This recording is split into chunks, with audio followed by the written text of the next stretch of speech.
আসসালামু আলাইকুম। ওয়ালাইকুম আসসালাম রহমতুল্লাহ বরকাত। আচ্ছা, এই প্রশ্নটা অ্যাকচুয়ালি এটা আমার নাই, যে আমার ওয়াইফের নাম।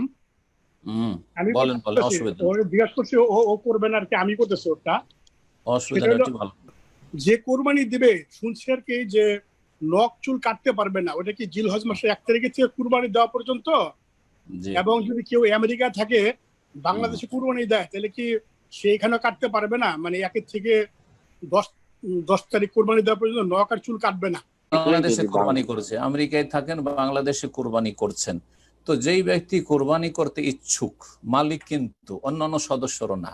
অনেকে মনে করে যে যাদের বাড়িতে কোরবানি হচ্ছে তাদের বাড়ি যতগুলি মেম্বার্স আছে কেউ চুল নখ কাটবে না। না, এটা নয়। হাদিস আছে, ওয়ারাদ আইয়া আহাদুকুম আইয়ুদাহি, যেই ব্যক্তি কোরবানি করতে ইচ্ছুক তিনি হচ্ছেন অভিভাবক, মালিক একজন, আর তার আন্ডারে যারা আছে তাদেরকে সবে সামিল করেছে, সেটা আলাদা বিষয়। তো যেই ব্যক্তি কোরবানির মালিক, প্রধান ব্যক্তি, তিনি ফালায়া খোজান্না মিন শারিহি ওয়া আজফারিহি ওয়া বাশারিহি, সহিহ মুসলিমের হাদিস। সেই ব্যক্তি যেন এই জিলহজ মাসের চাঁদ উঠে গেলে তখন থেকে শুরু করে হাত্তা ইয়দা, কোরবানি করা পর্যন্ত নিজের চুল বা নখ বা শরীরের কোনো চামড়া না কাটি, না কাটি, জরুরি না হলে কাটবে না। এর জন্য বড় সওয়াব রয়েছে। আর যদি কাটে তো সে নাজায়েজ হারাম কাজ করলে গুনাহগার হবে, তওবা করতে হবে যথেষ্ট, এর জন্য কোনো কাফারা নেই।